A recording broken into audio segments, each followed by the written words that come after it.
What's up, everybody? It's Gambros. What's up, everybody? It's Gambros. I'm Gambros.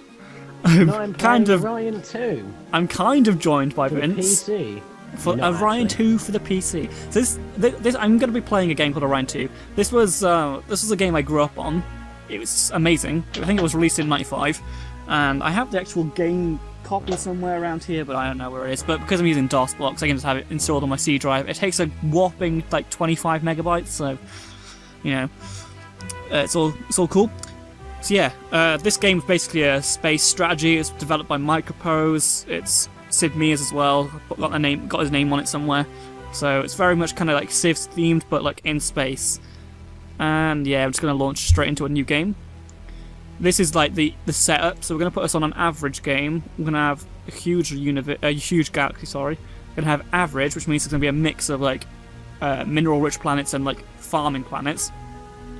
8 players, that's the maximum we can have, so we're going to have 7 CPUs, and we're going to go pre-warp, which basically means we're going to start with kind of modern-day technology and work up from there. Other than that, got tactical combat. What are we gonna do? Are we gonna go pre-warp? Gonna go pre-warp. Why? What's wrong with the way I said that? Well, other than the fact that your voice cracked. Did my voice Yeah, crack? I suppose. Yes. Oh man, that's Oh, embarrassing. no. Just rinse and repeat. Rinse, repeat. Just Alright, okay. Stop the recording. Stop the recording. Okay, right. Thanks for watching, guys. Bye. It's actually going to do it as well. You stupid. No, I'm not. No, I'm continuing. No. Alright, so we're gonna hit the accept button. This is like the different races you can choose.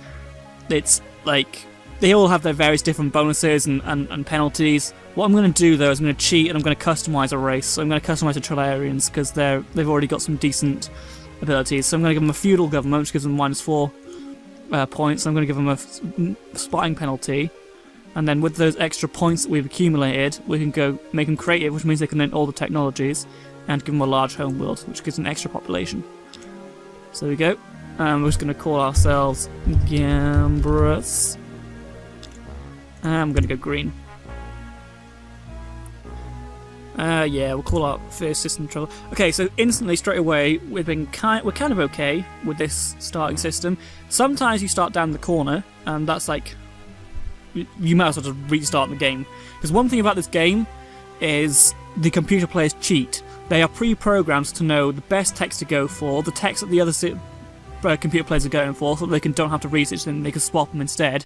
They're pre-programmed to know where all the good planets are around them, and they're also pre-programmed to be able to get like a really good head start on you. So winning this game is kind of difficult. So you need a good starting location. Fortunately, this is alright. We've got a blue star, which is like really hot, a white star, which is kind of hot, and a yellow star, which is like our star system.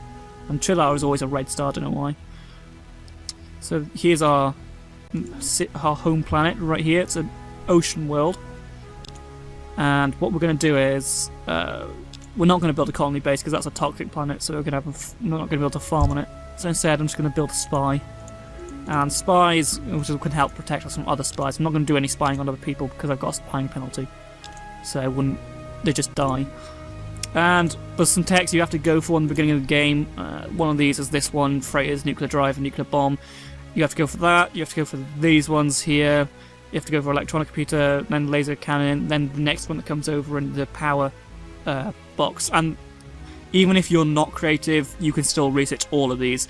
But like the creative ability means that I can research all 3 of these, whereas normally I'd only have to pick one or the other. So we're going to go with freighters because it's just one of the starting ones we have to learn. And freighter fleets are quite useful. This is another thing you get. Like given leaders, so there's like 4 slots for planetary leaders, 4 slots for spaceship leaders. This guy's a spaceship leader, he'll control a spaceship, makes them better, like he makes his weapons better and helps prepare the ship a bit more, and he also brings us a technology, which most of them don't do. So we're going to hire him, we can always get rid of him later. And he took all our money. Okay, so we just researched that, so now you see we've got colony ships, outpost ships and transport ships. What we're going to do is we're going to go with these though, to try and get ourselves a scout going as fast as possible so we can see some of these extra systems. Go with electronic computer, that's the basic one. And then laser cannon, laser rifle, space scanner. Financial leader, okay, right, so what he does is he basically gets me more money, which is kind of key early game, so I'm going to take him. Now, if I go into the leaders option menu, thank you Vince, if we go into the leaders menu, and you can see there's colony leaders and ship officers, and I'm going to assign him to Trillar. So it's Trillar selected there, it's my only star system. I just click on him, and it says assign him to Trillar. I say yes, and because Trillar is my home planet, that's where they're all stationed when they're not doing anything, so it doesn't take them any turns to actually get there. He's automatically there. Now, if we actually clicked on Trillar, here we go, it's got his face right there. And so he's just basically going to give us more money, which is good. I've got a spy there. Okay, cool. So now what we're going to do is we're going to switch building from spies. We're going to build a scout ship so we can actually scout around some of these extra areas here. It's going to take 5 turns. It's cool. Because we're going to look now for the next star to colonize so we can get going with our empire. So white star, yellow star, sorry, are normally the best ones. This one's kind of crap actually. This one's really crap. We don't want any of the planets there. So next we're going to try this blue star because normally they have mineral-rich planets. They've got an abundant and these are kind of crap as well. Okay, this is not going well. This is the final star we can search in range. And hopefully it will be somewhat decent, otherwise we're going to have to settle for a really bad planet. Better get hydroponic farm just in case. Wow, okay, these are pretty bad as well. I mean, this is probably the best planet that we've seen, this ultra-rich planet. It's huge radiated, and it's got heavy G though, which gives you some population penalty. I think we're going to go for that. So now, what we're going to do is we're going to go to Trillar, and we're going to change out the spy for a colony ship, and get building on that. It's going to take 50 turns, but like we should be able to buy it, so it shouldn't take that long. This is the news. This happens every now and then. You get people coming in with different news stories. Normally, it's about how someone's got like a good thing happen to them. So, wow. Okay, so apparently we had our pirates raided our treasury and stole 112 gold from us, or BC, which is the currency in this. So that's cool. Already off to a great start there. It's going to take us ages now to buy our first colony ship. Right, for this we're going to go to Tyrian fuel cells and see if we can actually locate another new planet before we build our next colony ship. She's a planetary leader. She'd be good. Yeah, she reduces the environmental pollution effects of a planet. Medicine, I think growth rate, yeah, growth rate, and spiritual leader, I don't know what that does. Morale, okay. She's kind of... Alright, yeah, we'll take her. She's not that great, but we haven't really had anyone else. He's a helmsman, a navigator, and a weaponry guy, so he's very good. So we're going to take him. Okay, right.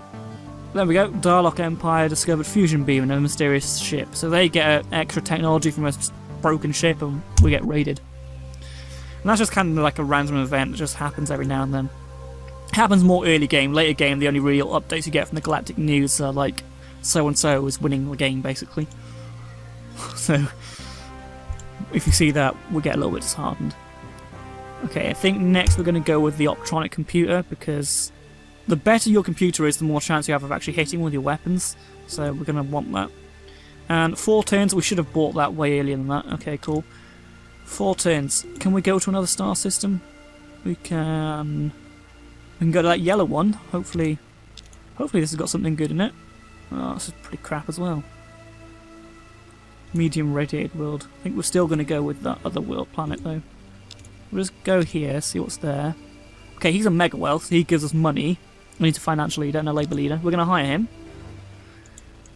And we're going to assign hydroponic farms to build in Trillar because we're going to need the extra food if we have to colonise a barren planet or a radiated planet or something like that. So if we go to our leaders now, we have 3, and he is actually strictly better than him because although he's not giving us as much in the financial leader thing, he will once he ranks up because he's a rank below him right now.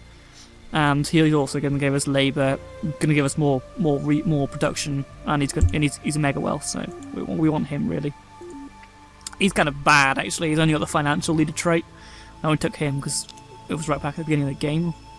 And the opening few turns are kind of like when the leaders come to you, and like after that you don't really have a chance to get them. And so Awesome! A space hydra is attacking us. Can we retreat from this? No. Okay, there we go. It killed us. So that's why it's a really good planet. But, I mean, we don't need a colony ship for that anyway. It's a splinter colony. It means it will join us. So I have all of them. I think what we're going to do is going to go for this heavy G planet up here. Or are we? Because that's not really going to put us in range of any of these star systems. They're quite far away. This one will. Yeah, I think we're going to go for that one actually. So it'll put us a bit more further out into the galaxy. Make us in range of a few more star systems. So there we go. Colonised our first planet that's different from our homeworld. So straight away we're going to want hydroponic farms because you can't farm in this area, so the only food you can get is from hydroponic farms. And then we're going to build a marine barracks because we're a fuel government, so we need to have marines in order to make the morale go to 0 rather than being minus figures. And we're going to give it a star base. And if we go back to here, we're going to go and give it a leader as well. So I think what we're going to do is we're going to give them this one because they got a morale boost, and also they're going to help clean up the environment a bit. So yeah, now she's going to take 5 turns to get there because, like I said, they're all stationed on my home planet, and that's going to take a bit of time to travel between these two planets. Okay, so here you can see the problems of colonising a planet that you can't farm.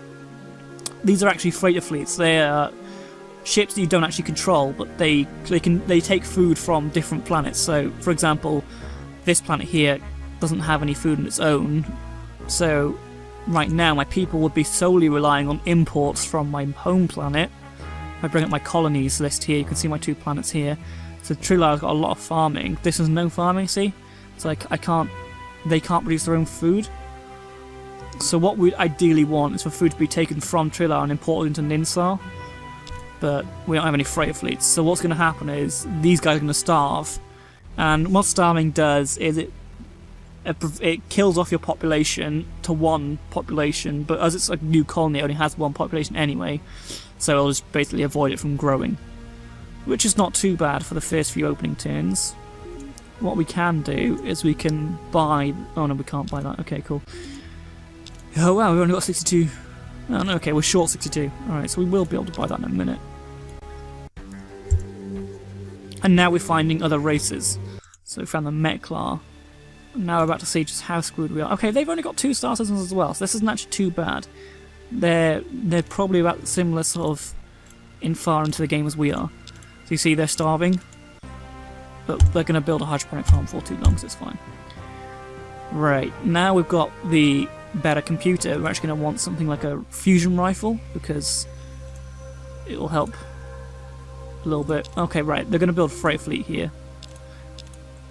The better rifles help you with your marines, your marines either attacking or defending, and the first rifle is laser rifle, which you have to research at the beginning. The second one is fusion rifle, and then there's like a huge gap between that and phaser rifle. So even if we weren't playing creative, we'd have still gone for fusion rifle, but obviously because we're creative we get to go for both fusion rifle and fusion beam. So that's cool. And Ninsar is still starving. I thought it was going to build its hydroponic farm by now, so we're going to check and see how that's doing. 5 turns. Alright, can we buy that? Yeah, it's only going to cost us 50. Buy that, because otherwise they're going to starve to death, which is not good. There we go. So you see now they're not starving because they don't require any freighter fleets, because they're making enough food to feed them. Now that's not going to last forever because now their population's going to grow and they can have 4 population. Each population consumes a food, and this hydroponic farm's only producing 2 food. So the first extra population is going to make this go to neutral, but the second population is going to make them starve again. So we're going to need more freighter fleets. And this is like what the game is. This is literally how the game is played throughout the entire thing. It's all micromanagement. I really like that, but that kind of put a lot of people off. It's even worse than the sequel to this. This is all right. This is normal. All right, so we built a freighter fleet. That's cool. I think the freighter fleets come in 5s. Yeah. So now we've got 5 freighter ships. We don't actually need them right now because Ninsar is producing enough food by itself to sustain itself. But when that population grows, we are going to need this freighter fleet to take food from Trilar to Ninsar. So let's continue with that. Alright, Ninsar's built a marine barracks, which is good. It's going to help with the morale situation. Now we're going to start to need to pick a bit more of our technologies based around our goals. So right now, we're kind of in the expansion phase, where we're trying to expand to other star systems to try and, you know, get some more production and form ourselves an empire, effectively, is what we're doing. But before too long, we're going to be thrust into combat, either with Meklas or more likely with a civilization we haven't encountered yet, probably when we found our next colony. So we really do need to start preparing for war now, otherwise it'll be too late. So what we're going to do is we're going to take an aggressive route here. We're going to go for force fields, advanced magnetism, because that'll give us a basic shield, and it'll also give us this weapon here, this mass driver, which is it's the best early game weapon and very useful even into the mid-range of the game, so we're going to want that. An ECM jammer's not bad as well. That helps us avoid missiles. We might not put it on our ships, we might. Okay, so here we've got biospheres. That lets us add another 2 population. Each one of these guys, by the way, represents 1 million people, so that's why it says plus 2 million. It's plus 2 population. And you can see from the way this is set out that it says colony. That means it's a balanced colony, which means we've got roughly the same amount of food, production, and science. When I look at that, I actually see a science colony because we've got a lot more science being produced than food or production. And production's actually suffering a little bit here, in my opinion. So what we're going to do is we're going to take one scientist, so that takes 2 science away from here, and put them onto production. So now we're getting a lot more production here, and we're also getting some pollution. But the pollution's nothing we can really do about that.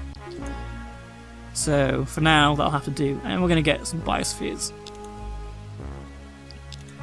And now that we've produced biospheres, we should get an extra 2 population coming along, and that should help us build this colony ship. Now I'm going to check back on this colony ship earlier than I meant to do for the last one, because we're going to... Okay, he's another mega wealth, so we want him. What we're going to want to do with this colony ship is buy it, so we don't get too far behind in the game. I bet you any second now we're going to see the Meklon take another star.